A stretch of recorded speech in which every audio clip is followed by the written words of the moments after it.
us, Council, Zulu. Let's reflect on the goings on at State House yesterday, before we talk about the process of reforming a constitution. So much was going on at the gathering of various NGOs. What was going through your mind when you were watching that spectacle? I didn't have the chance to listen to or watch the entire episode, but some of the portions I watched and some of the commentary on social media that I saw about the whole event is a bit of, first of all, sad, because one, I got an impression that the people that were making submissions at Parliament, instead of focusing on what they believed the merits of the process and the content with the current Bill 7, they were focusing on ad hominism, which is attacking those that believe have contrary views.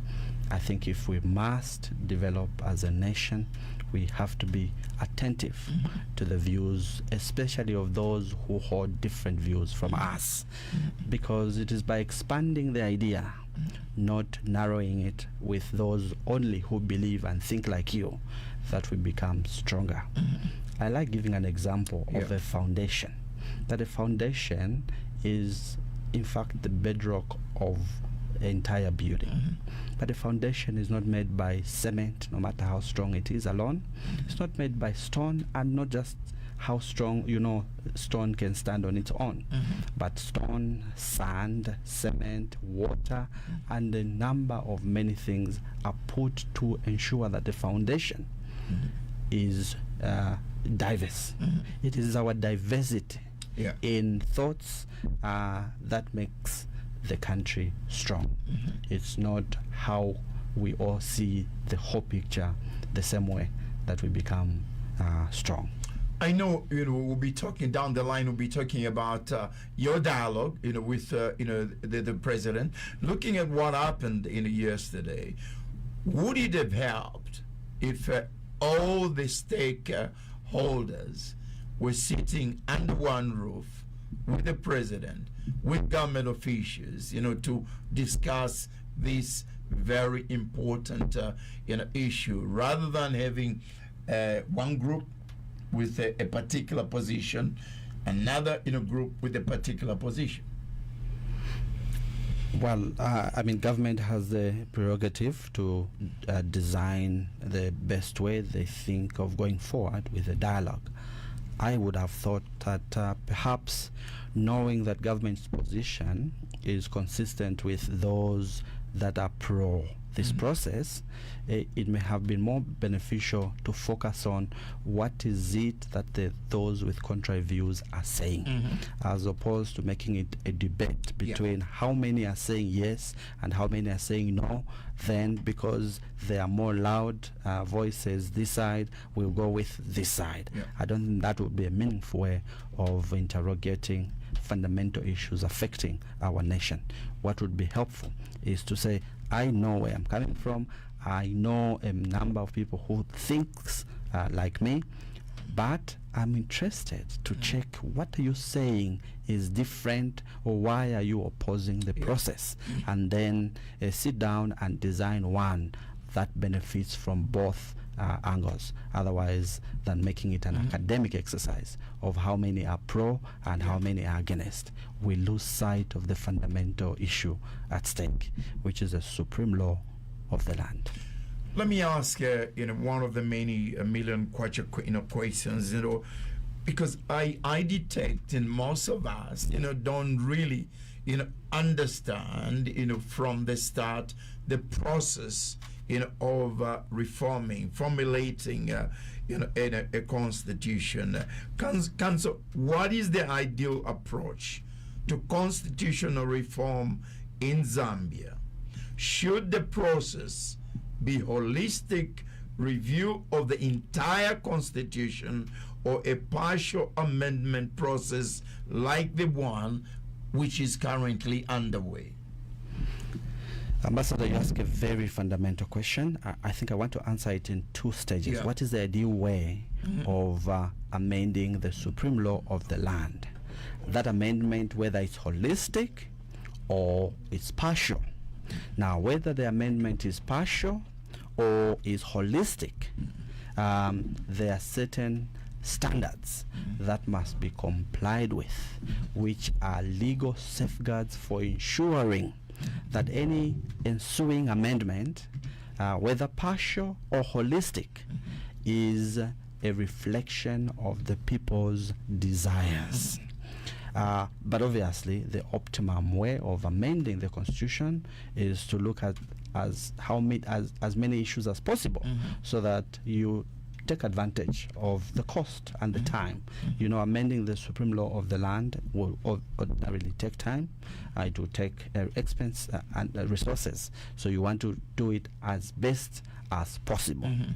But granted that you can amend a constitution even partially, there are certain safeguards which must never be deviated from.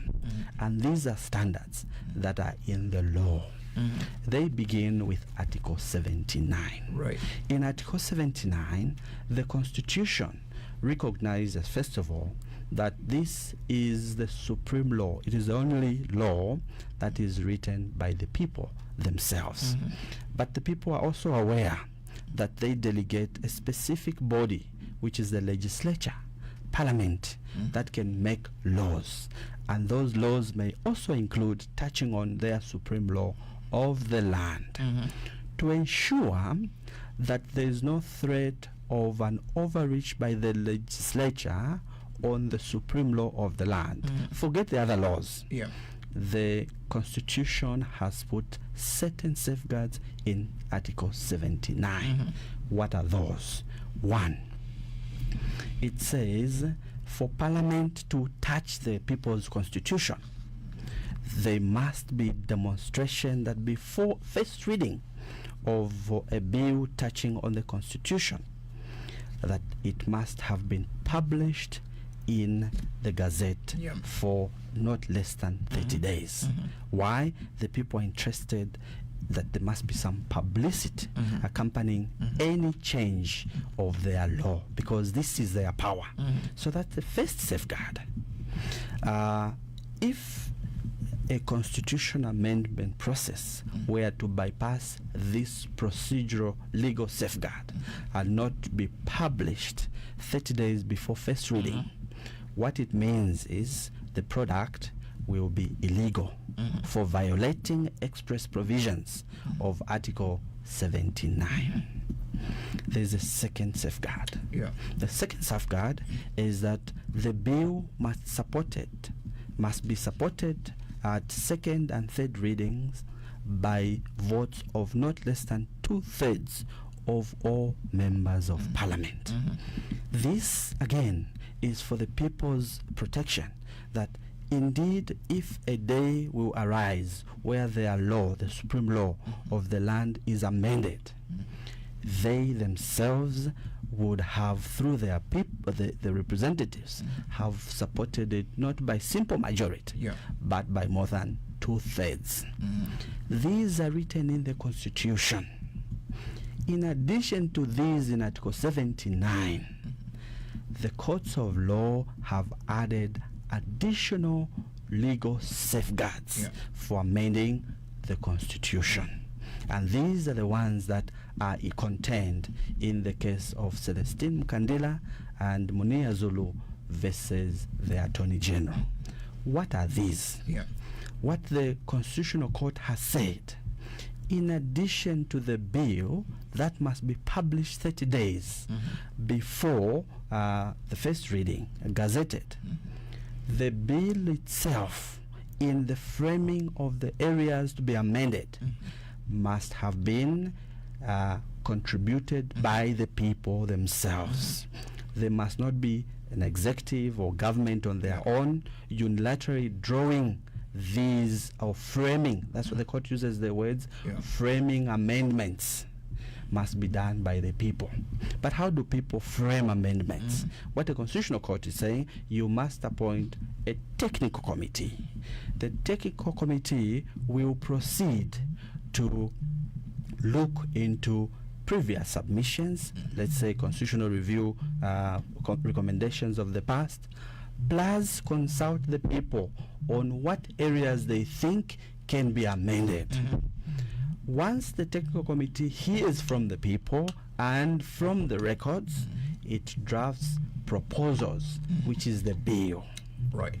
This bill must then be taken again to the people at district, at provincial, and at national level discussion to check whether this bill, which eventually must be taken for gazetting 30 days before first reading, is a reflection of the people.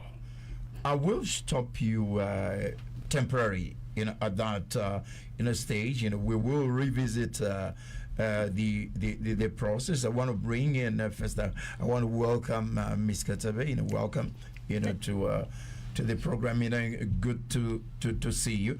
Let me clear this, before we get back. What are we discussing now? Why am I asking, this in a question?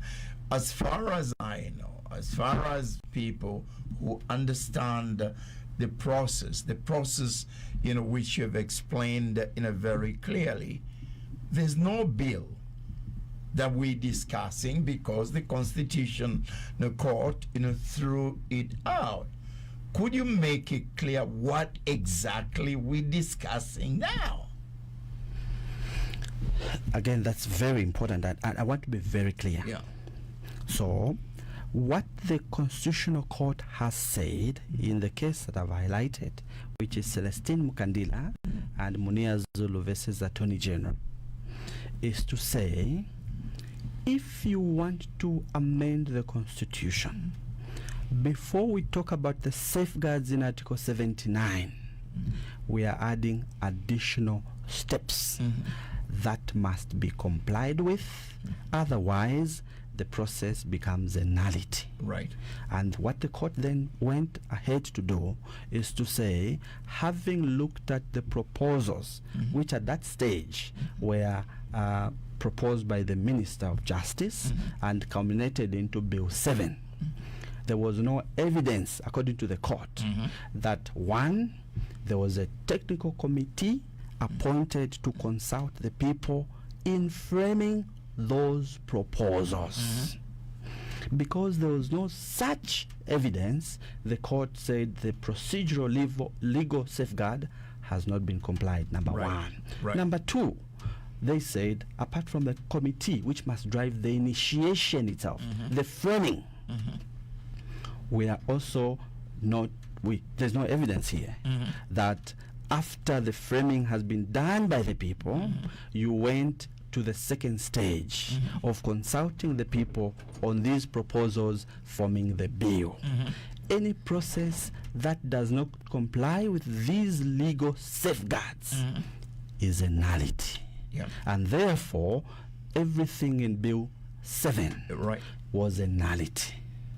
That not before you even reach Article 79. So the court declared the initiation process of Bill 7 a nullity.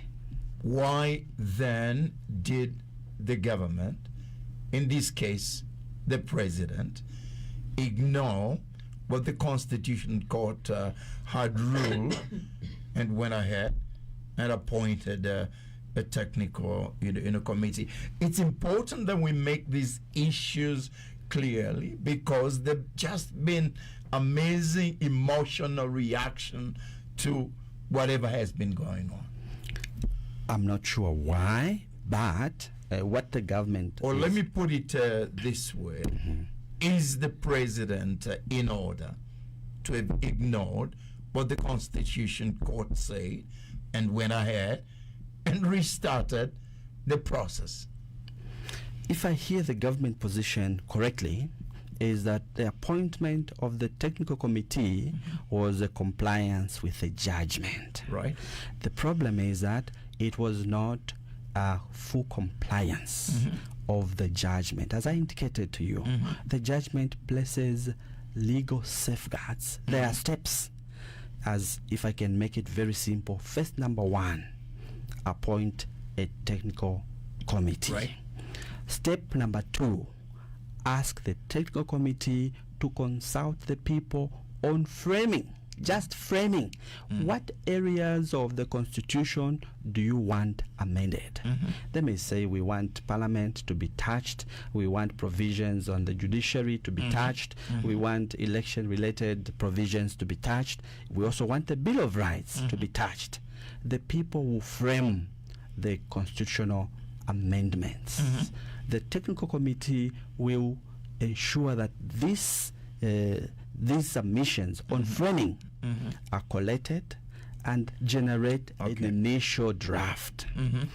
After this stage has been done, that is when you go to consult the people on whether this is a reflection of the changes they want. Great. I'll be bringing in Ms. Katebe very, very short. Just one other, clarification. I pick out consultation.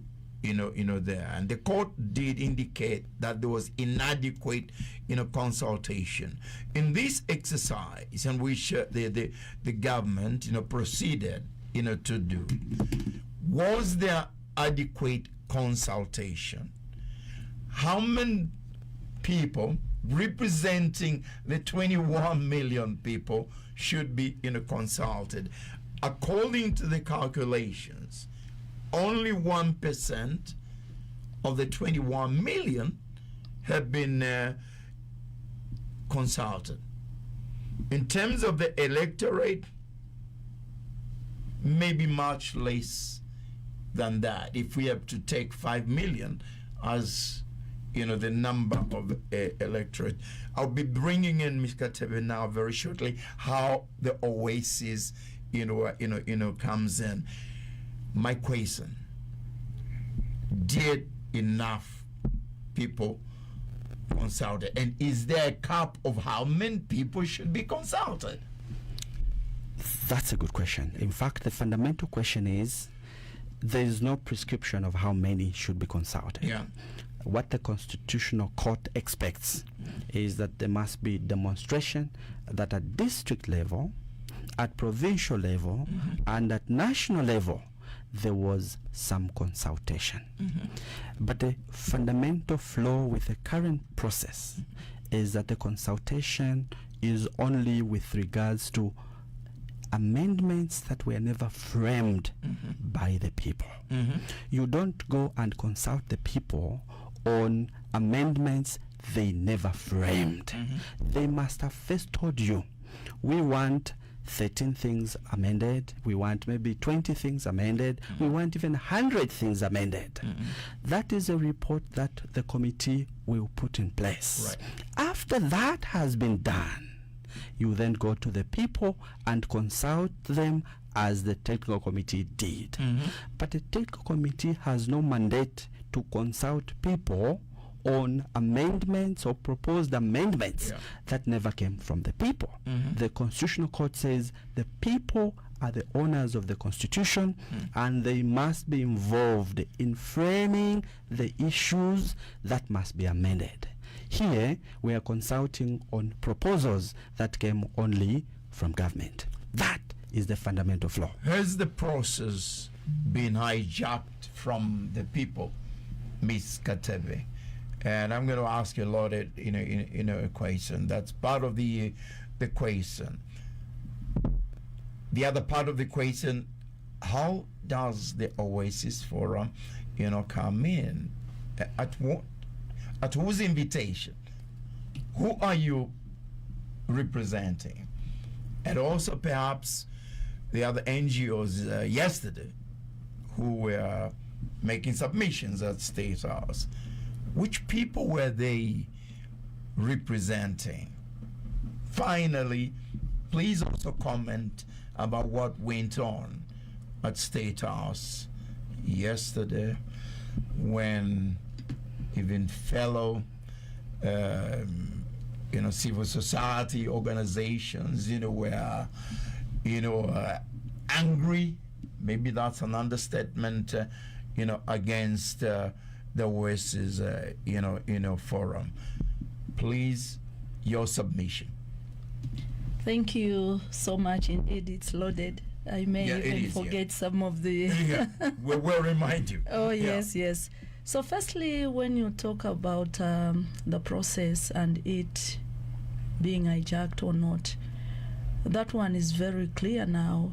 I think we all have heard what Council Lungisani has just explained. He has explained it so well, and I like Council Lungisani, though people tell me that at times I become deliberate when I'm speaking. He is much deliberate and slower so that he makes people understand. I think the process as it is flawed. If what Council Lungisani has explained is what is expected in terms of process constitutionally, in terms of process by the court judgment, then we are talking about a flawed process, which we don't know exactly what government is trying to do. And when you talk about consultation, in the process, Council Lungisani has talked about consultation, and government is already indicating that the reason why the technical committee was constituted was for the purposes of them going to consulting on what? That is what Council Lungisani has just explained to us. Consulting on what? How can you consult me on something that did not come from me? If the process says you should first come to me, collect, go back, frame, come back, consult, then that is different. And when government says they have gone to the people and consulted, it is what we are referring to as a flawed process, because much as they want to engage the people out there and sugarcoat whatever it is that they have done wrong and term it as a consultation, it is still saying no by law that they have not consulted in the right position. So we would still insist, because it's not too late, that government gets back to where it is supposed to be. Withdraw Bill number 7, go to the people, consult, and then begin the process. Yeah. Who were you representing? No, who are you representing? Because people have said they're questioning who you're representing. People would also question those who went to State House, who they were, representing. Thank you very much. We are representing the people of Zambia. For example, I'll give examples. NGOCC is a mother body of 118 member organizations. I'll just give you the members of just one organization because I know it very well. This is where I'm coming from. Just Zambia National Women's Lobby is a member organization of NGOCC, and it has members more than 7,000. That is what we are representing, and this is just one organization which has such kind of members. So then I'm trying to put to the nation that when we say NGOCC is representing its members, we are talking about multitudes and multitudes of people in this country. Let's talk about ZCCB. It is a huge organization. How many Catholics do we have in this country? So that organization is representing that kind of... let's talk about professional bodies coming from LAS. So let's talk about Evangelical Fellowship of Zambia. So we are representing a lot of people in this country who gave us the mandate to represent them. You were ripped apart, in particular, from the Center for Policy Dialogue.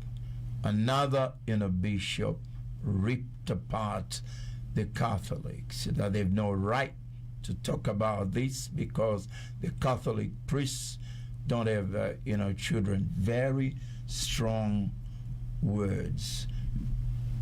What was going through your mind? It's just quite disappointing that we can have people go in public and discuss such kind of sensitive issues. apart from the Catholic bishops not having children, I want to believe that they take care of more children than we do in our homes. They are given those parishes to run, and all those people in those parishes are their children. So if they say they come on board and want to protect the constitution that is being raped in the day, whilst everyone is watching, and you call them, they have no mandate to represent anyone because they don't have their own biological children, I think that is an insult. That is an insult not only to the Catholic bishops, but also to those who are barren, to those who have never had children, and they still feel this is our constitution. Because if I don't have children, my next door neighbor has children. Those are my children. The people of Zambia are my children. People are just trying to protect the constitution, which is the right of every citizen. This morning before I came here, my daughter started reading a civic education book and said, "Mommy, I'm trying to read this because I want to understand why the people of Zambia are not looking at this from this perspective." But then again, maybe it is important that we started teaching civic education in public fora so that people are able to understand. There are people that are passing comments like, even if Bill 7 goes through, I still remain in my house and I still remain beauty. So what? Really? Is that a comment that one who is sitting in this country and seeing how the constitution is being ripped, commenting that it's okay because I'll still remain beauty and I have my own house? What about the next person? What about your grandchild? What about just to follow the rule of law? Yeah, I know the listeners must be shouting at me and saying, please ask the pertinent question of the contentious issues that concern you and why you went to State House. Before we get there, are you surprised that some churches, conventional churches, are quiet? I'm not saying they should take sides. If they want, they can do that. Why are some of the conventional churches, not taking a lead role like the Catholics, are saying? I have to ask these questions because these are the questions the public, want, to know. I always in platforms like this decide not to speak on behalf of anyone, because really I wouldn't know what is going in their minds. Like some musicians sang and said, "Umutu wa mnobe, chalo chimbi." I really don't know what they are thinking about. But then it becomes a problem to me, and maybe I'm also considering what my daughter said this morning, that maybe we need to educate the masses. If we have education, if we know what we are going through, if we know where this will take us, I think a lot of people would rise. I will be getting back to the council very shortly to talk about who should be driving the process in a normal situation. But let me focus on the meeting that you had with the president. First, why did you respond positively, knowing that the process had already started and maybe a position had already been taken? What were you expecting? 3, what was the mood, the environment? Okay, what form did the dialogue take, and what is your take on the form it took? Deal with those, and then we'll get back to who should be driving the process. Okay, thank you so much. So for us, we decided to go on the streets to have a peaceful demonstration, and the president responded, asked us to go and meet him and we were very happy because it was actually a very positive way of resolving issues. And we knew that definitely the president wants to hear why the Oasis Forum is against what he's doing. And we took it very, very positively, and we commended the president because that was very good leadership from his part. And when we went there, I would say that much as we were not publicized as the other group was, we were given the latitude to present our issues in the manner that we needed. And at some point, it even got to a point where they felt we were a bit too harsh, and tempers or emotions were rising. And at the end of the day, we concluded. But after we left that place, we reconvened as Oasis Forum. And we thought, after analyzing what was going on and how the debate went and how adamant both of us were, because I would say we were both adamant. We were adamant because we were following the law. They were adamant because they wanted the process concluded. So we were both adamant on our positions.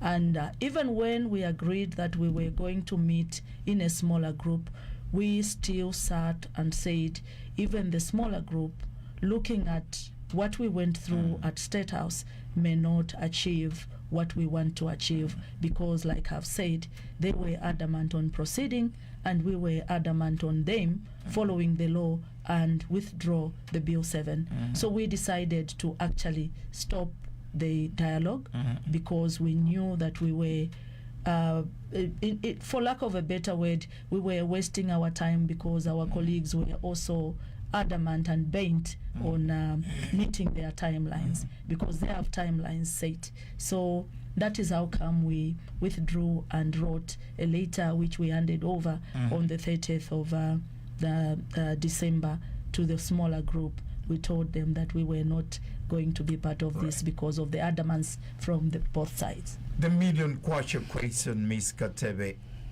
you know, there's mixed reaction to this, you know, in terms of the pieces, the articles, and there are 13 of them. You know, just give us your position on your concerns on these 13 pieces.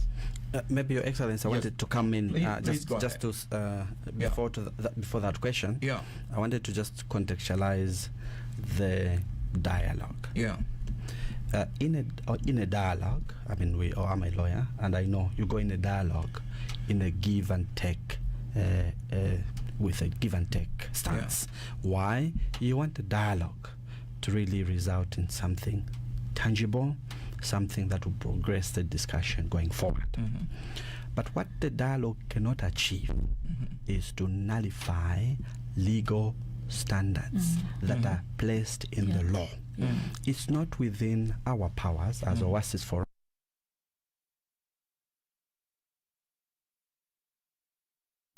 of its introduction on the floor of the House. It must be gazetted. We go to a dialogue table and say, no, let's get rid of that. It's beyond us. We can't go to a dialogue table and say, the law says, look, not less than 2/3 of the members of the National Assembly must approve this bill before it can go ahead. We go on a dialogue table as a Oasis Forum and government and agree, look, the bill is so nice, the terms, delimitation is such a good thing. I think let's get rid of this 2/3 requirement. All the other requirements which are also in Mukandila case are the same legal standards. So we can't go on a dialogue table and say, look, the law expects that the framing of the amendments must come from the people. We go on a dialogue table as a Oasis Forum and say, no, even if the law says that, I think let's just take the ones you have proposed, even if they didn't come from the people, and deal with their merits. It is not our call.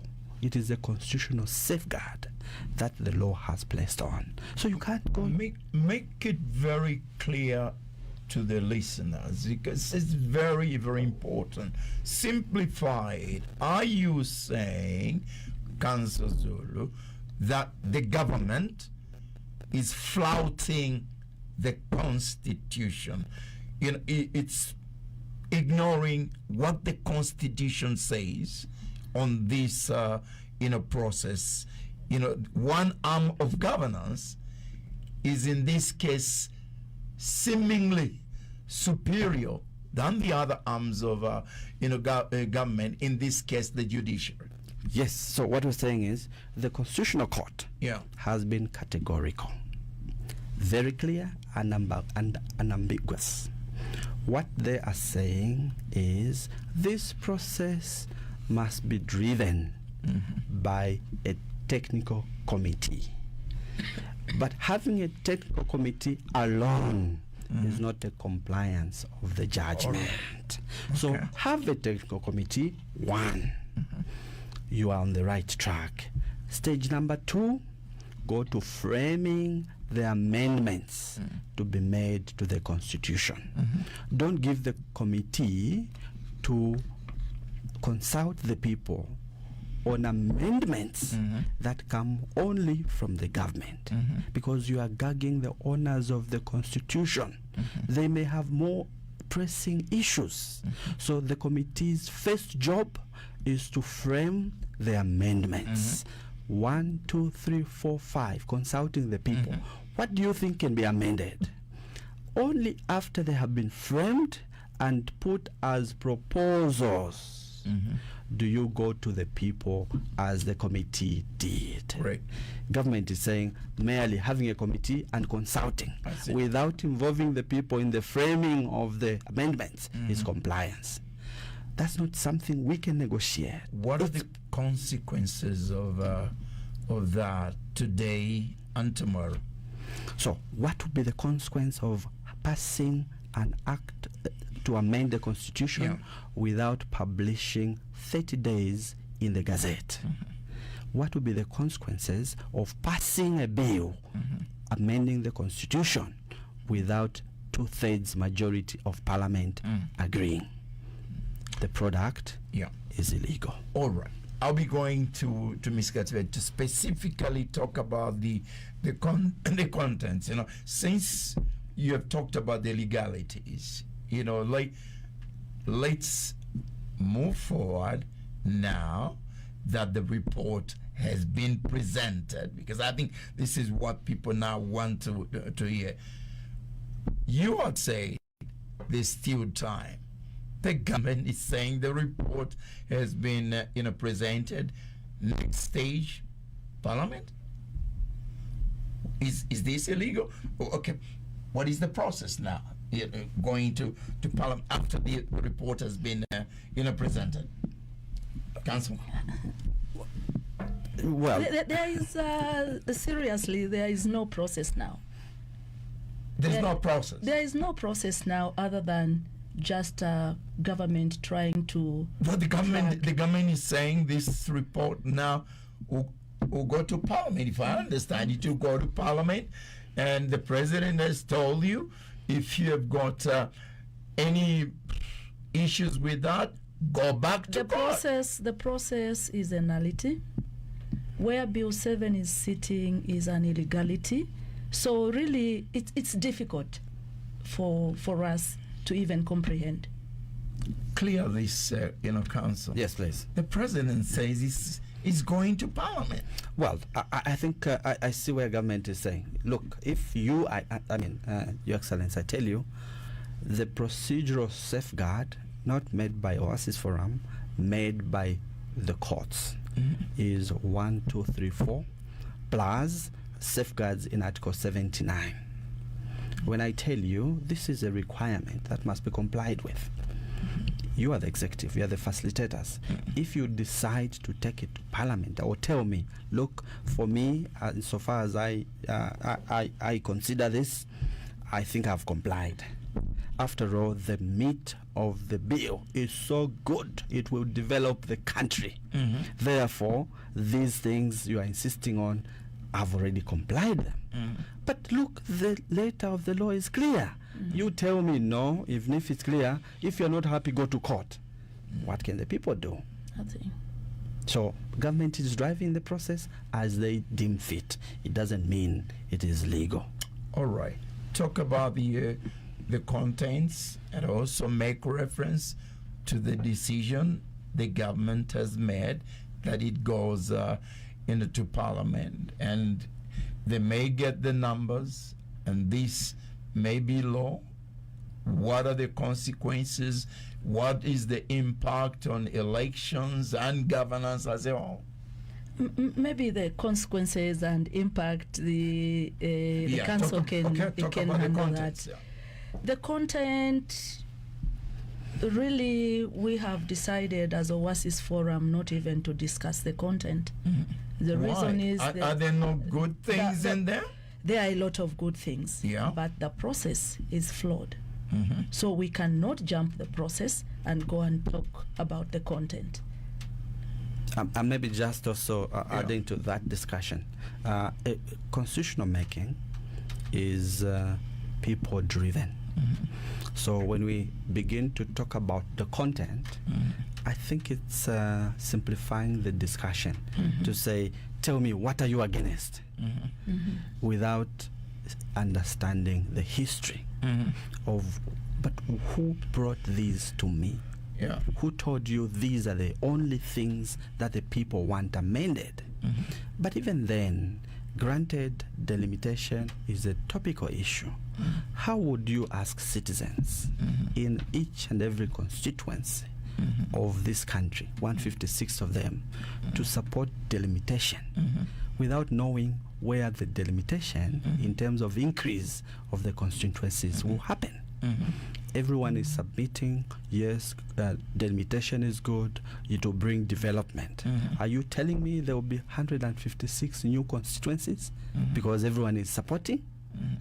Shouldn't the conversation begin with putting in place or publicizing the delimitation report so that you who is in Chavuma, knowing that your constituency may not be one of those to be delimited, you then have a better conversation. Say, look, in principle, I wouldn't oppose, but I oppose the way you want to delimitate.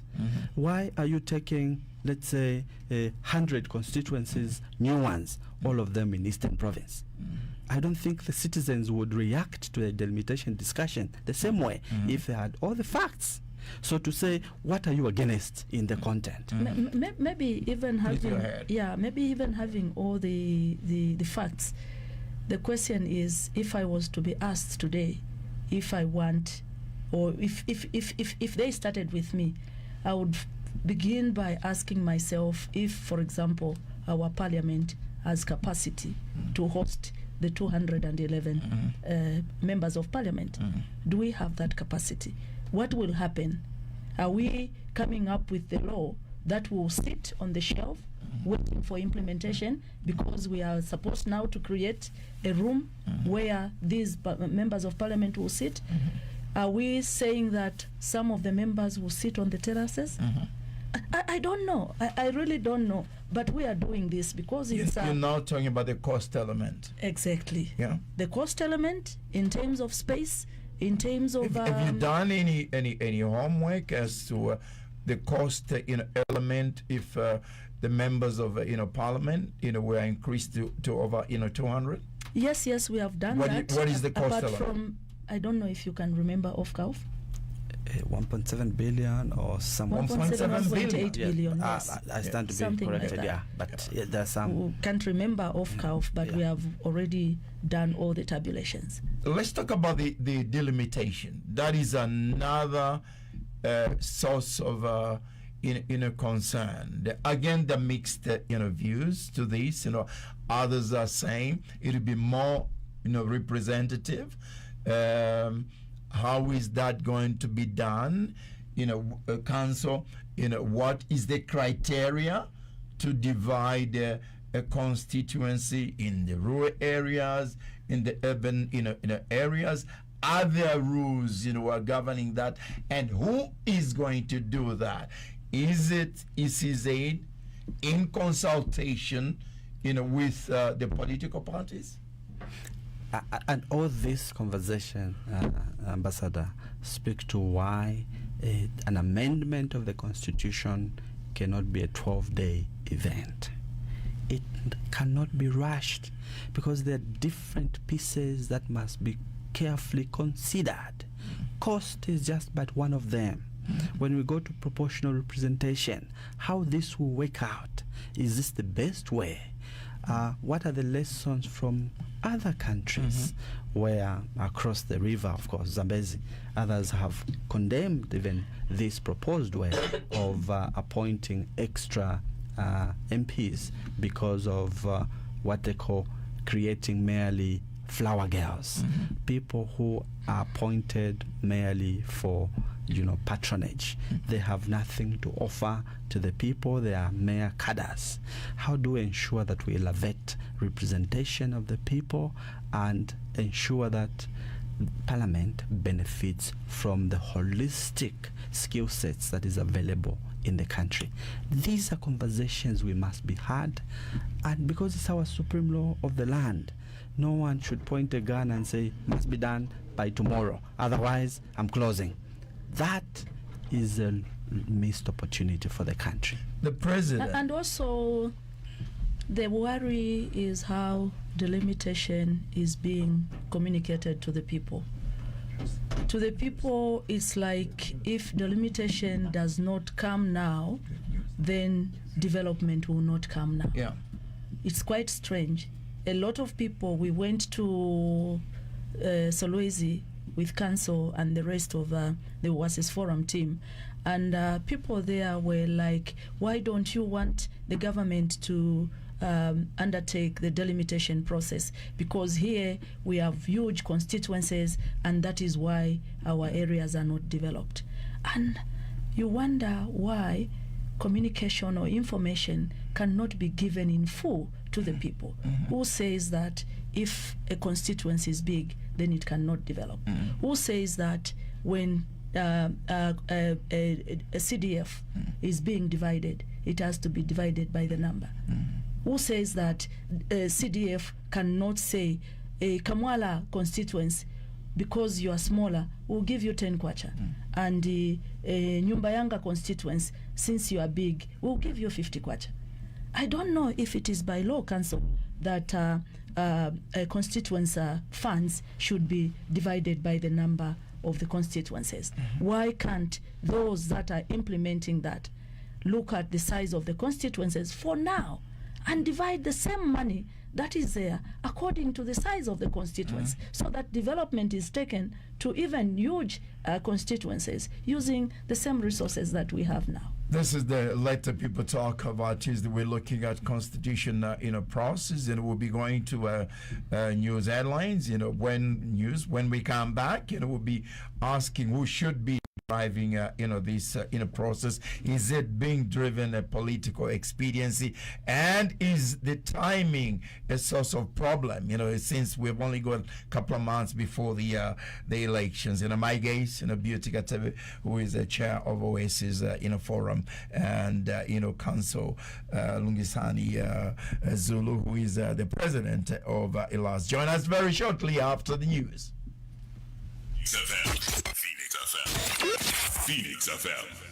The community news is brought to you with the compliments of Zamtel. Zamtel, come home. The headlines: Lundazi records 472 HIV positive cases, and police in Isoka investigate attempted murder case. With the community news, I am Padi Mugando.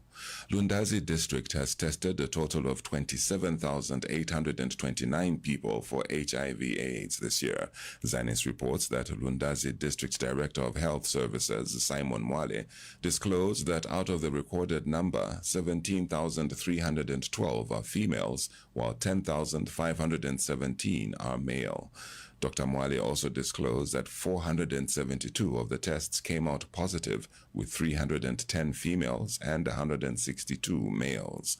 He, however, expressed concern over rising complacency levels in the area and urged behavioral change among the residents.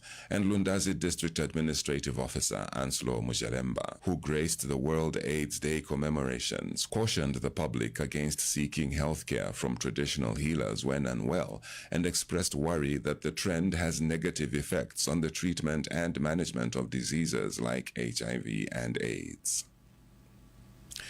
Police in Isoka district of Muchinga province have launched investigations into a case of attempted murder in which a 37-year-old woman was hacked with an axe by her boyfriend.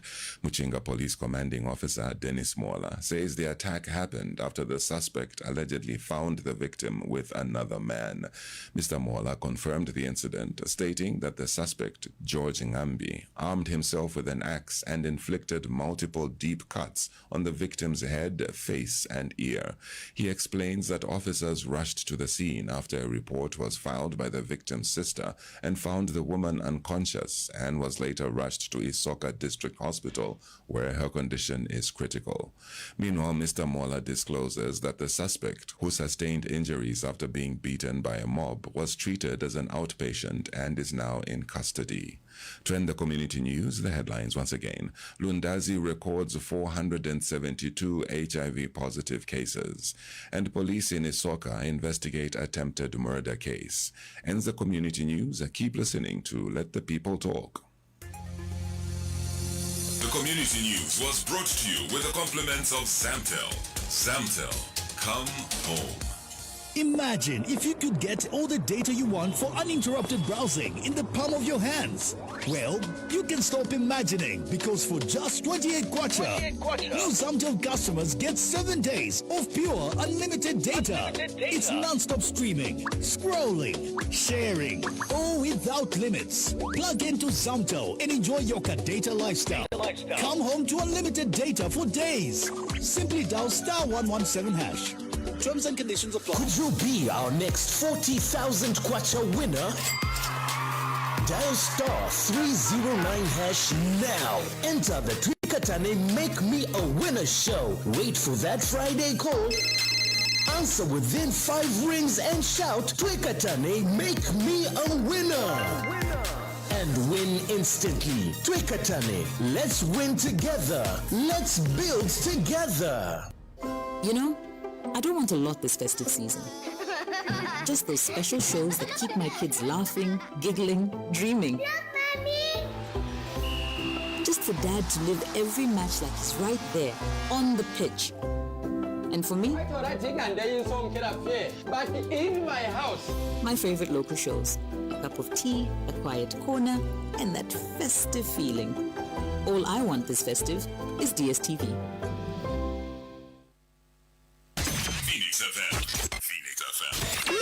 Phoenix FM.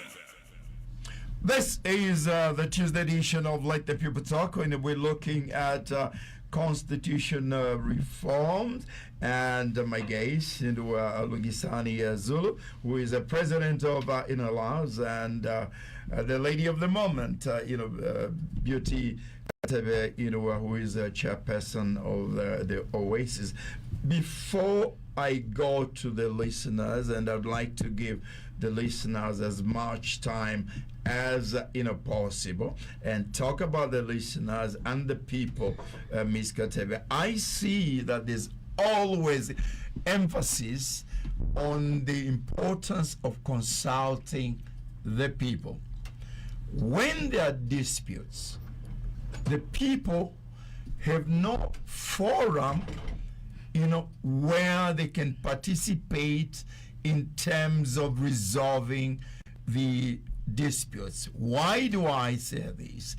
Even the representatives, members of parliament, who are supposed to represent their views, are compromised. Where does that leave the owner of the document? Because it's the people who are supposed to be the owners of the Constitution. Your take on that? Really, when you look at all that and wanting to have the platform where people can express themselves, especially if we consider this process itself, the one that we are talking about, which is being driven by the executive. That is the arm of government that is driving this. They have the right in their own right, because they are the ones that are sitting in the driving seat, to do what they want to do. And that is with impunity. When you look at what happened, for example, when we went to State House, we were given coverage of 5 minutes, and our colleagues were given coverage of the entire time that they were there. It still remains with who is driving and what do they want. Is it what the people want? Is it what they want? Also, when you look at that, my appeal to the people of Zambia is to analyze also the two situations. The time that we were given and the time that our colleagues were given already shows how biased the executive is, especially on us who have the opposing view. We could have still wanted to be aired as well, so that the public knows and understands why we are opposing the process. But we were not given that chance, and it has become a trend in Zambia that you only do what you want to do at the time you want to do it, not when it is required for you to do it. Is lack of media sensitization a serious omission in this process? I think so. Media sensitization and also commitment by Zambians. If I were on the proposing side today, and I look at what happened in the last 2 meetings of the opposing side and the proposing side, I would see it as a Zambian and reflect and see why it has been handled in this way. Why are we being lured to believing that this is what is positive? So openly so. Yeah, so it's the sensitization and also commitment to governance issues by the citizens. We need to commit. This is our country. There have been reports of some members of Parliament. These are rumors. That they've received, gratification. If this is true, does that make this process suspect? And what are the consequences of that? The consequences are that the people of Zambia will be betrayed by those that they entrusted with their interests and aspirations. It will be very disappointing. There is a list that is circulating of members of parliament that have allegedly gotten the money. If it doesn't end in the manner that we expect now, and it goes to parliament and we see it go through, then definitely we will confirm that those members of parliament on that list have betrayed the people that they came to represent over silver and gold. None of them on the list, has come up to defend, themselves, and does that add credence? Maybe elsewhere, but one of the things that we are doing is to try and see if we can meet members of parliament and appeal to them to do the correct thing and follow the law, because legal procedures must be legal procedures. Yeah, so we intend to have a meeting with the members of parliament and just appeal to them in case this slips through what we are trying to do and gets into parliament. I think it will be their responsibility to protect constitutionalism in this country. Before Councillor Zulu comes in to talk about the desirable... No, actually, I wanted to contribute on the issue of MPs. Yeah. One of the campaign activities for against Bill 7 by Oasis Forum is really writing to each and every member of Parliament, urging them at this critical hour to uphold the will of the people. And there's a petition that is going out. I know a number of MPs that are signing this to come forward and assure people that they will not betray their trust. The beauty of any voting on the constitutional amendment is that it's not a secret ballot. So citizens will know who is on their side and who is betraying them. Going forward, they would decide whether these are the people that they would want to continue to entrust public governance to. And that process is ongoing. We hope that as many MPs as possible will come forward and declare publicly that they will not support. So I'm aware that there are a number of MPs that are signing. We will know and announce them so that when the time, if this goes all the way, people will know who are the betrayers of the people's will. And then, going forward, the people would decide what to do with those people. Is the opportunity to talk to the government gone now? It's closed, or is there still a bit of room to revisit, the discussions, the dialogue?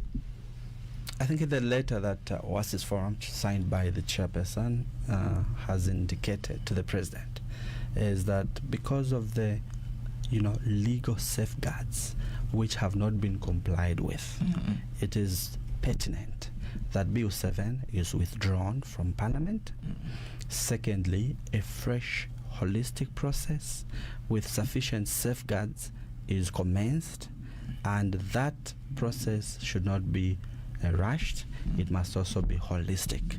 Oasis Forum remains available to support any fresh action to amend the constitution in line with the legal safeguards. So we would quickly jump back on the table. If government says, look, we've heard you, these are not things that can be dispensed in a dialogue forum, there's a fundamental problem. We cannot sacrifice those safeguards. They are not made by us. They are made by the constitution itself and the constitutional court. Whether we like them or not, we have to comply.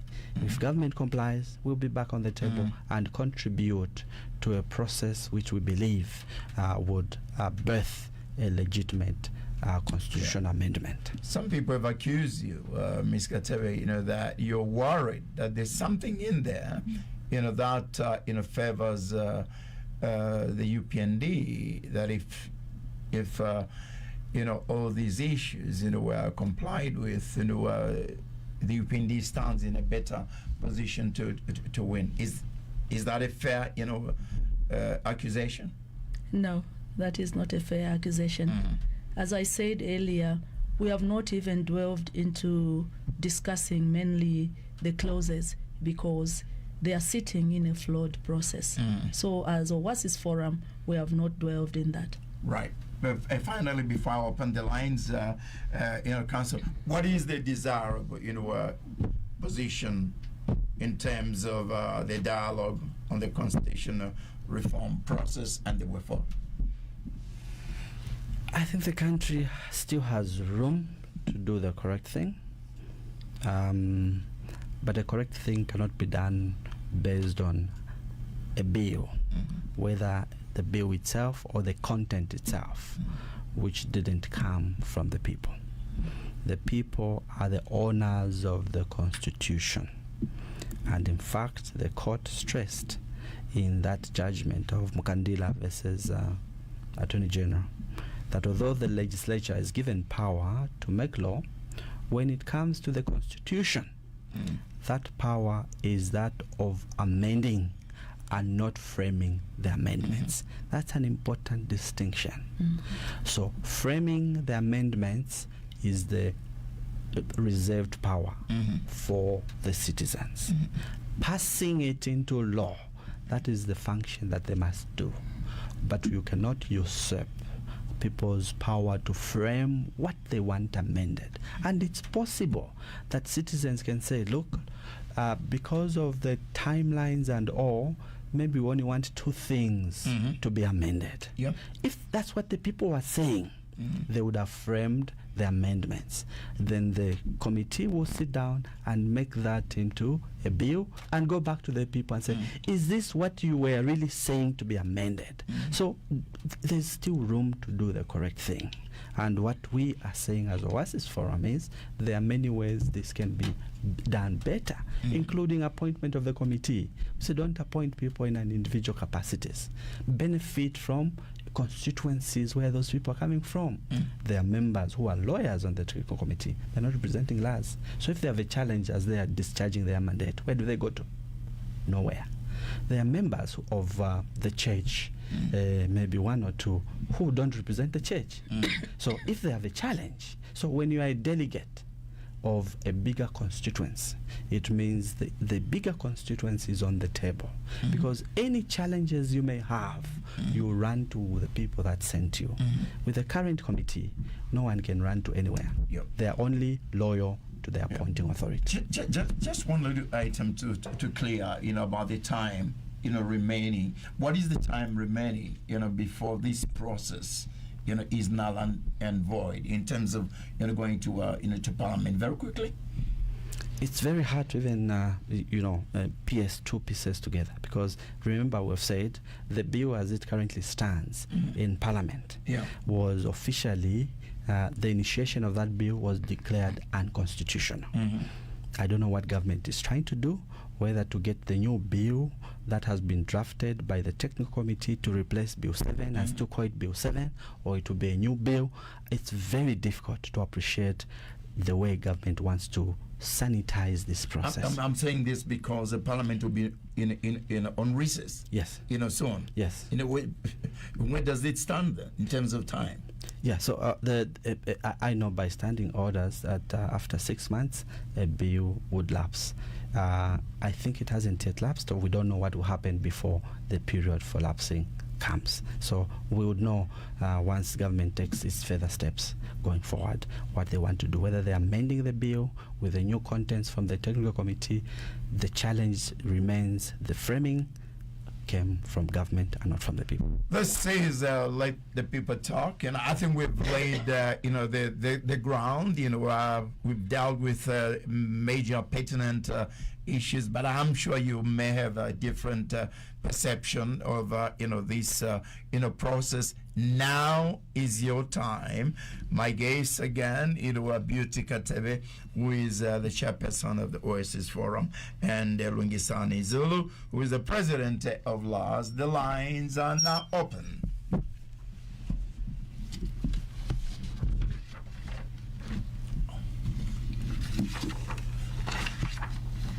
Two 268 for one. Number to call us. Do we have somebody on the in a line? 2268. Good morning. Good morning. How are you, Frank? I'm fine, thank you. Good morning, Council. Good morning. I'm Mr. Nguni calling from Chimpara, Chingola. Good morning. I want to thank you for the good you're doing. The President, Mr. Oasis, should not think that all Zambians are gullible. There is only a small fraction of gullible people in Zambia. Mr. President, why do you want all to like Zambians? That you are sincere or not?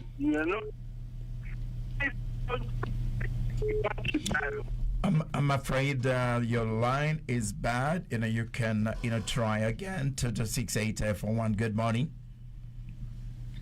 Hello. Good morning. 2268 for one. Yes.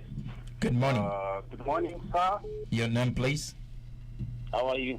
I'm fine. Your name? Thank you very much. I'm Tuvira, a senior citizen. You are talking to Lukul Voice on the line.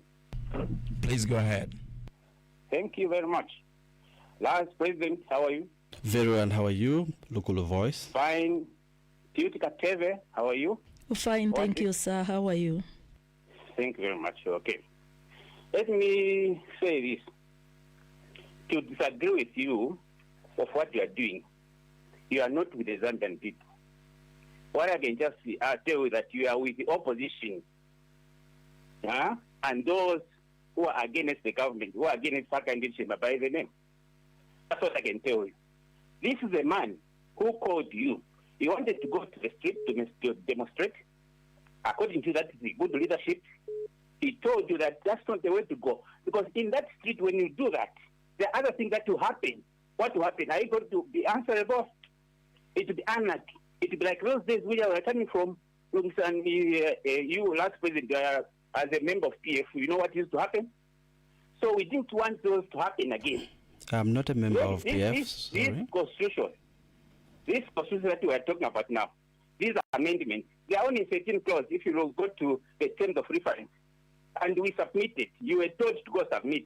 So if you agreed with the amendment, with the process, you could have gone there and state your position in the ring. You don't fight outside the ring. So why are you complaining? Who is people's representative?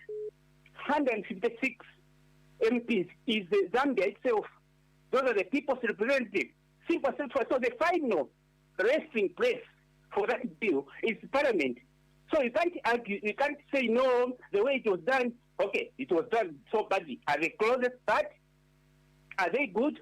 Yes. So if you want us, we are still going to amend because after 2026, that will be another time again. We'll see which other things are non-contentious.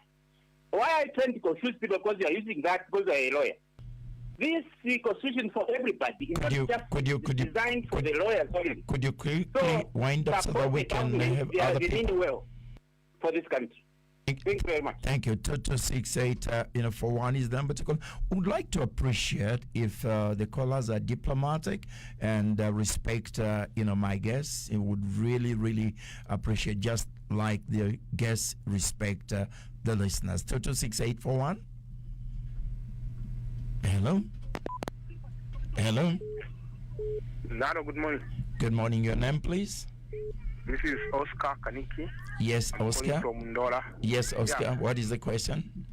My question is there any law that bans the president and the executive to propose any amendments in the Red Council? Tell us if there's any law that bans the president to propose any amendments. Thank you. Okay, 2268 for one is the number to call us if you've got any submissions. 2268 for one. Good morning. Hello, good morning. Morning, your name, please, and your question.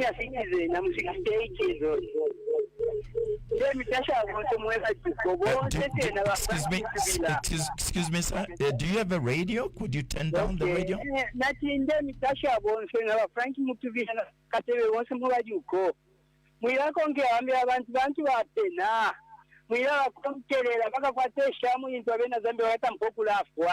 Mlando wa uyuwinyi owipo bakaunda bagitwebere umulomo mwamwana nomboko tuleya mmone oko tuleya balungu bakachikwa balungu bakabonera mu mbokoshi ni kwisoko muno mukyalo oko vyakitika era kuti mwalamu pere. Excuse me, could you just ask your question, please? Munuishe twapapata munuishe abantu Thank you. I know there are emotions attached to this subject, but please try and just stick to the issue and ask your questions. 226841. Good morning. Morning, your name, please? This is the Vice to Secretary Good morning, the panelists. Morning. Thank you. Thank you very much. Number one, Netasha Oasis nigombere mulegomberamu mwayitembo kyalo kya Zambia lelo ndebremanga mwafirmailo awayi ku State House amaserpenti baba UPNP ezo baletuka bakafatuka ku Katolika atumofu baletuka ekeresha ekwishira maserpenti tabeni ne patisuma iyo so Madam Beauty Peseni ilivyoteleza tata mwalinoko ale tuchingia kwa Zambia ayama sote mpayale mindset yo ifo to adipole hata bao pa ifo kwa tabana kutwa badi ni 7 tapale ko ile do 7 ya na Zambia kwa tanga ina mayo kwa Zambia kama ni watu kwa chipati 7 kwa penesho referendum la 7 hapo chiponi. The number one, Yavena Zambia, te Anamayo. So that Waka na Zambia, to figure out for by UPND. Thank you very much. Thank you very much. Panel, could you address those issues? And in addressing those issues, you could see that there's the emotions are high. There's even anger involved. How have we arrived, this? And I think it's important, that you give answers to how this can be addressed, considering that we are now proceeding towards the elections, so that we can evade any violence. Council. Thank you so much, and thank you for the submissions from the callers. I want to begin by being very categorical. There's an allegation that I have been a member of PF. I've never been. I've just been a lawyer. In fact, I always like boasting that I have never even been to any political rally, whether for PF or any other. But that's besides the point. I think what we're discussing is how do we improve our country in terms of the governance, because the Constitution is the foundation of any governance. Any governance of this country must be benched on the Constitution. There was a question specifically in terms of whether there is any law that bars Parliament or government from proposing. I want to be very categorical. Yes, there is. According to the judgment of Celestine Kandila versus the Attorney General, government must not be the one to frame the amendments. In fact, in paragraph 43 of this judgment, the court says there is no evidence on record of any process involving a structured engagement with the general public leading to the articulation of the proposals in the impugned ministerial statement exhibited. The one that was exhibited here are the ones that are proposed in Bill 7. Equally, there is no evidence on record of any submissions proposing the changes announced in the ministerial statement. Neither is there any evidence of the appointment of an independent entity to facilitate the initial consultations and garner the required consensus. To the contrary, the ministerial statement shows that the source of the proposals in the said statement is the government. Right. This is disturbing, and a look at one of the proposals in the ministerial statement shows why. It is on that basis that they concluded that we declare the decision by government to initiate a constitutional amendment process before undertaking wide consultations with the people goes against the spirit of Articles 1, 2, 5, 7, 8, 9, 61, 90, 91, and 92 of the Constitution. So is there a law which stops government from proposing? Yes, there is. Right. This is the legal procedural safeguard so that the people's power to amend the Constitution and to make the law unto themselves is not abused. Right. How do we address, this current, environment? I think I also want to go back to where Council Lungisani was called PF, and I want to indicate to the listeners out there that the work that we do as civil society organizations is always blamed to connect to political parties. There are very few that understand that when we are working not for our interests or the interests of political parties, but the interests of the people of Zambia, because this is our constitution. Just in April, I was accused being UPND. Reason was we said we welcome the amendments proposed by government as long as it is transparent, consultative, and inclusive. But the media did not pick the but it should be inclusive, consultative. And they reported in the media that NGOCC, I'm now talking about NGOCC has welcomed the amendments. And people were up in arms. people named me UPND, people named me all sorts. So ours is to provide checks and balances, not aligning to any political party. So you will see that today we are saying no to what has been proposed by UPND because it does not sit well with the people of Zambia, and that is our mandate. Tomorrow you will see that the same UPND that we are saying no to on the issue of the constitution, we will be supporting them and be on the same platform with them. So please take that in mind. We are not politicians, we are civic leaders. Thank you. And perhaps this speaks to the earlier question that Ambassador you asked, which is who do we speak for? I think as civic leaders, as lawyers, as civic leaders, as the church, in addition to the members that fall within our particular grouping, we also have an obligation to speak for the voiceless in society. This is a responsibility that is imposed on us because if we are given this knowledge, if we are given this responsibility at this particular time to be in these leadership positions, it is to use these positions to further the interest of the entire citizenry. We don't use this voice for our selfish interest. We must use them and articulate issues so that when people understand and they fully appreciate where we are coming from, they know that we are doing it only because we have been advantaged to have the information, which if they had, would have also been articulating to the same way. 226841 is the number to call us. This is the Tuesday edition of Let the People Talk. 226841, call us now.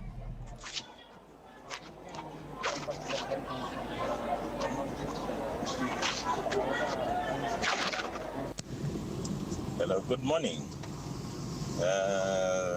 Good morning, Uncle Frank and the panelists. You know, I think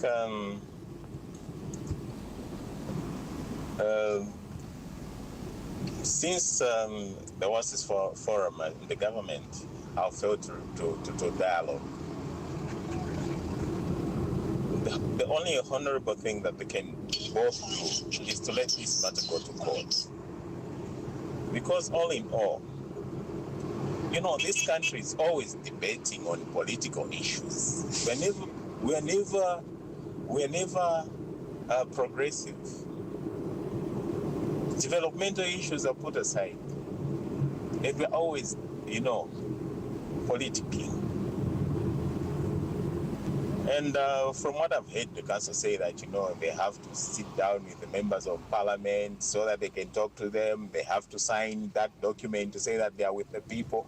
Why can't they let the MPs exercise their fundamental right? And that fundamental right is for them to use their independent voices. Like that, it would be more like, you know,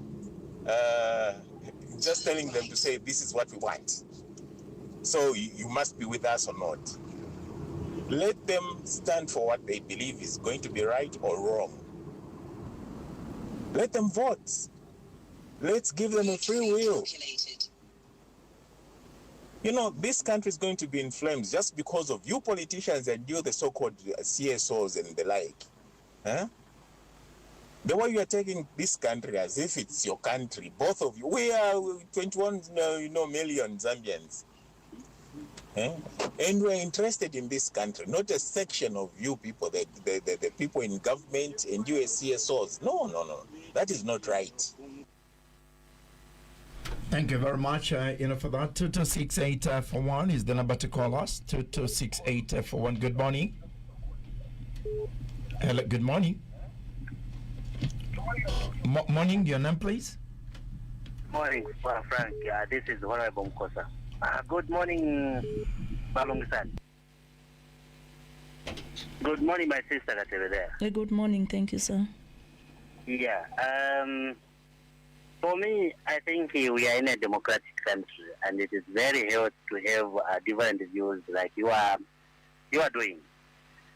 But we need to understand that in a democracy, there's nothing that will be agreed 100%. When Alongisan was talking about going to the people and the proposals must come from the people, is the Alongisan not aware that we have had 3 constitutional review commissions? And when you look at those 3 of them, you find that all of them, they are speaking to one thing, which the proposals that are being proposed today came from those reviews. I don't think we can continue going back doing the same thing. This is what you have done even to this process. You have made this process to look bad because you have been arguing without any tangible clauses that you can quote. You are just talking the court. We are talking about what are the laws that the government has broke. Huh? You went to the court. Some went to the court. The court threw the petition. Why are you not going back to the court if the government is doing something which is contrary to the ruling? Why do you want to go to in the street? How do things being resolved in the street or on the round the table? And how do you go to negotiate?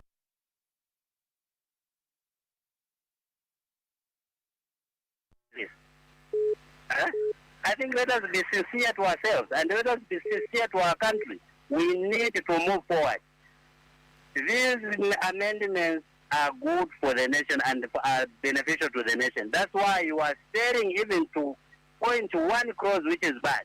You are just saying the process. Hey, the what? You are given an opportunity to submit. You decided to sit back. Why are you complaining? Continue sitting back. Allow the process to go through. We want to commend the president, what he said yesterday. Let this bill go to parliament. We want people with disabilities, youth, women, and other groups, marginalized groups, to be part of the governance of this country, not out of the way of somebody who's on top there to say, let them appoint them because they have a will. No.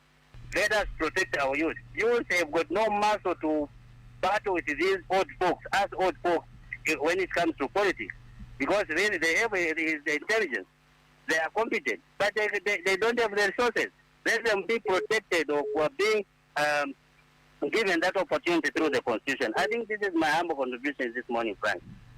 Thank you very much. In responding to that question, Council, if, let me put it this way, is the government position, role in the constitution making a stumbling block?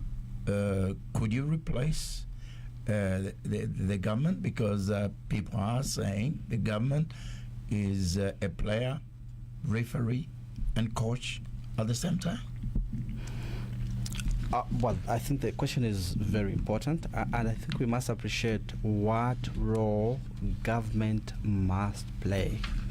Again, I'll look like I'm just focusing on the judgment, but I think the judgment makes, answers a lot of questions that members of the public have. What role must government play? According to the court, government and state actors should be facilitators of a people-driven process led by an independent committee of experts. Now, we don't have legal safeguards that I spoke of, including... Just give me a moment. Yes, I think there's a caller, frantically trying to to get through it. Good morning. Good morning. How are you? I'm well, thank you, Mom. How are you doing? I'm very well, thank you. This is Mombitiri. Yes. Beauty Katebe Nabalungisani, hands up to you. You truly stand for the people of Zambia. Those who are speaking good English with confidence, who are not saying anything wrong, or try to educate them, other than being a parliamentarian, not once but twice. The way I know, I served under two different speakers. The late Amusa Mwanamuambwa, late his soul rest in peace, Naba Matibini. The way I know as by parliamentary procedure, the way they took the Bill 7 to Parliament, when the court ruled that it was unconstitutional. Those people, the Minister of Justice, was supposed to withdraw that bill from the floor of the House. Now me, I'm wondering what is going to happen. Ngabai to Alanakambi, that bill 7. Are they going to continue or what are they going to do? The procedure is not even clear. And when they say we want women and the youth to be represented, who is going to appoint them? Is it the president or the political parties? Because it's not clear if it's proportional representation. The process is not clear. So let them not, but to pange kwati bonse to akulira kumushi. Ilena siyadirwa kumufulira ndiwa kuchinsalisha ikalako nokuikala. Tule muleka kwati tuli batutu. It's not fair. And you go and get Yadiama churches, that bishop was insulting his fellow bishops. He's an aspirant of Tumfuira, Tukulufuanyama. Can you tell us how many children Jesus Christ has? How many wives did Jesus Christ have? When he was insulting our bishops who have no children and wives because that's what they chose. And I feel very sad.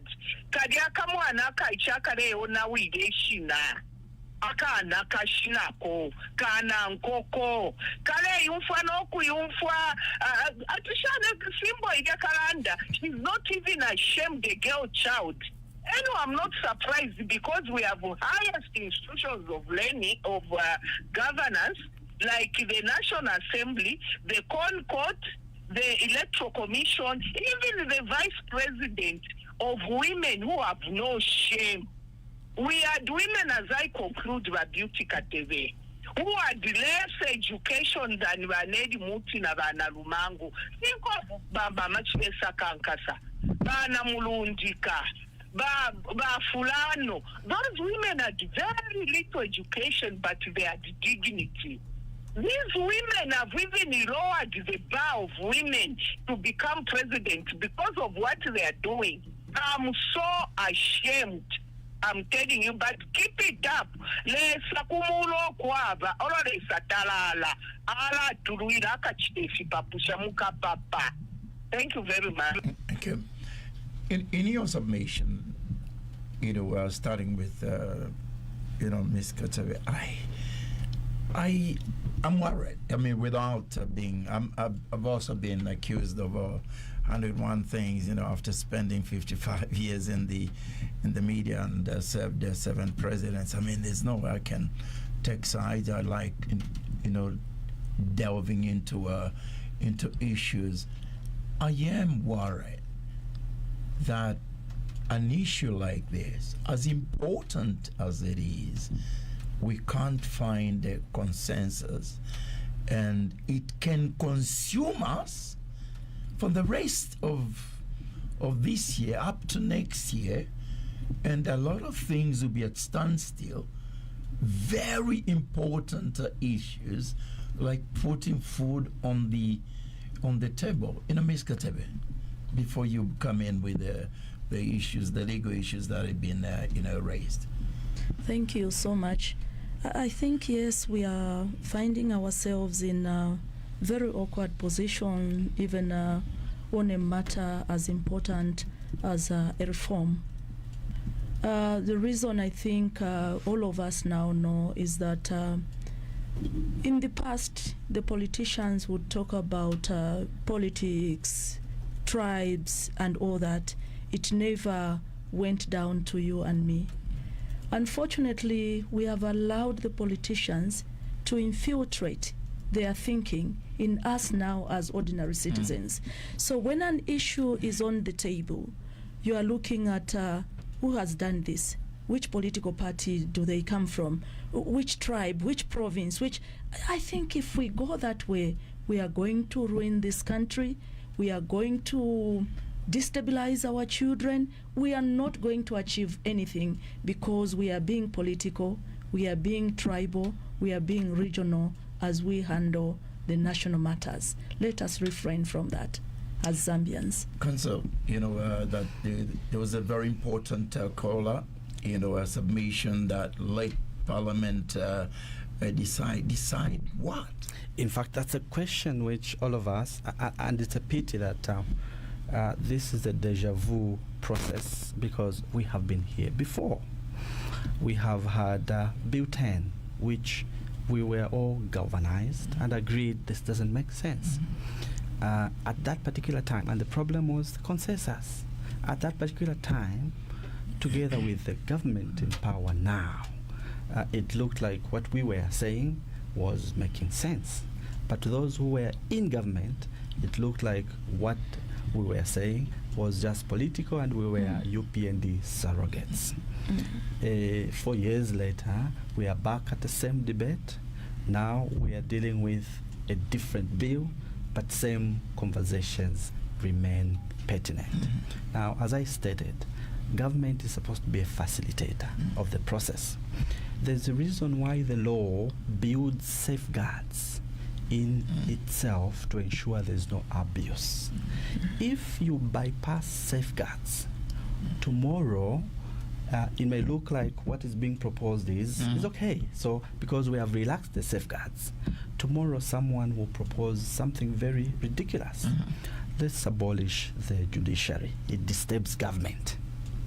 You will then line up 3, 4, 5 people to support this is a good thing and all. But if you are using safeguards, immediately such a proposal comes up. The first question is, which people proposed this abolition of judiciary?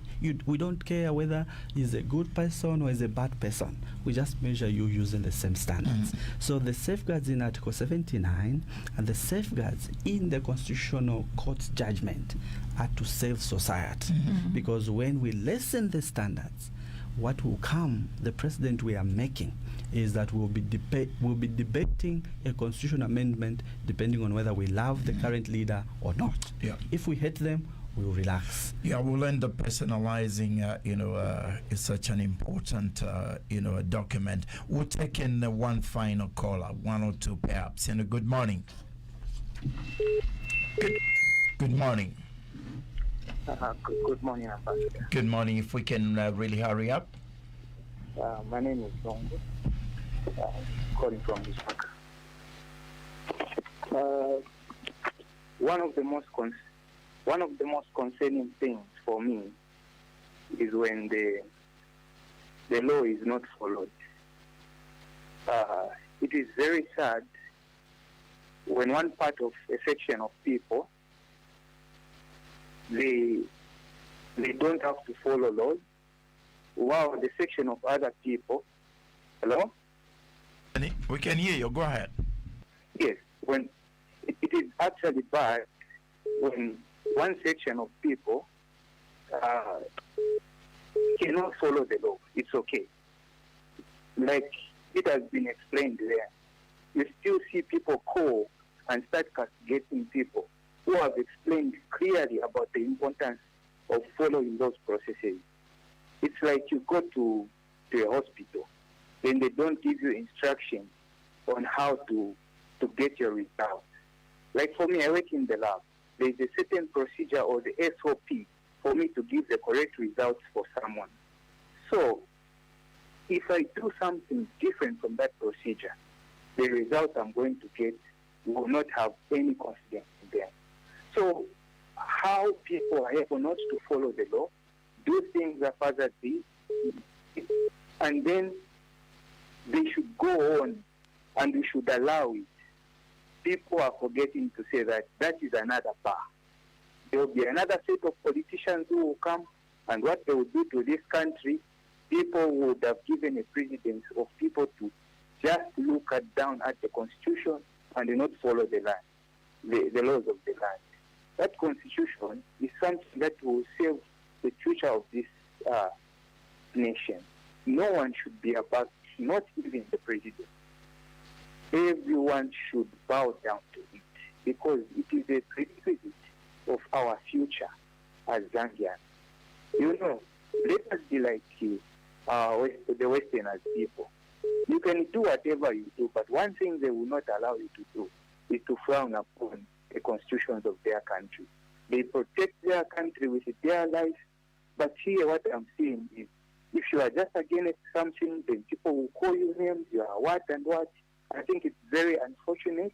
People need to be factual. And it's sad that even when facts are thrown in their face, people will still go around and just... Thank you so much. We will... Thank you very much. For me, I think I want to indicate that we need to look at this process like the just previous caller has mentioned, with a lot of interest as Zambians, knowing that no one is above the law. If the law has not been followed, let it be followed. It's not too late. And also as Zambians, we must ask ourselves the question, why is government rushing and not following the process? And then that takes us to 2026 elections. If we are rushing to formulate a law or to change something in the constitution, is it because of 2026 elections? I think those are the questions that the people of Zambia must begin to ask themselves. Why the rush? Why rush and touch the constitution? That is the question I want the people of Zambia to answer. And then when they do that, then they begin to align themselves with what we are about to get in 2026. Thank you. You did mention, during the meeting, in reference to the president's stand, that you were surprised. This is a gentleman you're within the dungeons, when you are fighting Bill 10. Did you expect anything different? Well, looking at where we are coming from as Zambians and the platform that our Republican president had, and so many promises that he gave us, personally, I was like, now we have a president that will not give us problems in terms of handling the national matters. So it's quite challenging for me to even mention here that when I see that we are fighting on Bill 7 and fighting with the president that fought Bill 10, I was thinking that he will feel the same way that he felt when he was on the other side. When people said no to Bill 10, he also said no to Bill 10. I was thinking he would sit in State House and think of how those that are saying no are feeling like, and then he puts himself in that shoe, and then he will remember what he went through, and he puts a face of a national leader, not a UPND presidential, a presidential, national presidential leader, and not UPND president. I think that will help us. Yeah. Council. Ambassador, thank you so much for hosting us here and this discussion on constitutional reform. I just want to stress that from Law Association of Zambia's perspective, we have an obligation, which is cast in Section 4 of our founding statute, to contribute to using law to enhance society. So it would be a miscarriage of justice, an abdication of statutory duty, if we didn't read to the members of the public that you made this law and these are the standards that you have placed upon yourselves to safeguard the Constitution. You may not like what I say. It may look like I'm making the job of the government a bit more difficult, but I'm just reading that these are the standards. Are very categorical.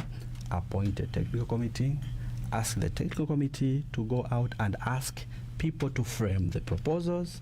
The technical committee sits and then drafts the bill and goes back to the people at district, at provincial, at national level. After this, you go to Parliament 30 days before Gazette. Then second and third reading, 2/3. These are safeguards. If the public says no, ignore the safeguards. Tell me, Laz, what are you against in the content?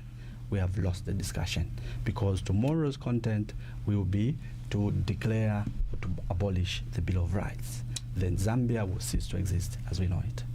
All right. My final words really relate To me, by the time I come back, I think it'll be a day after, Christmas, 5 days before I clock 55 years in the media.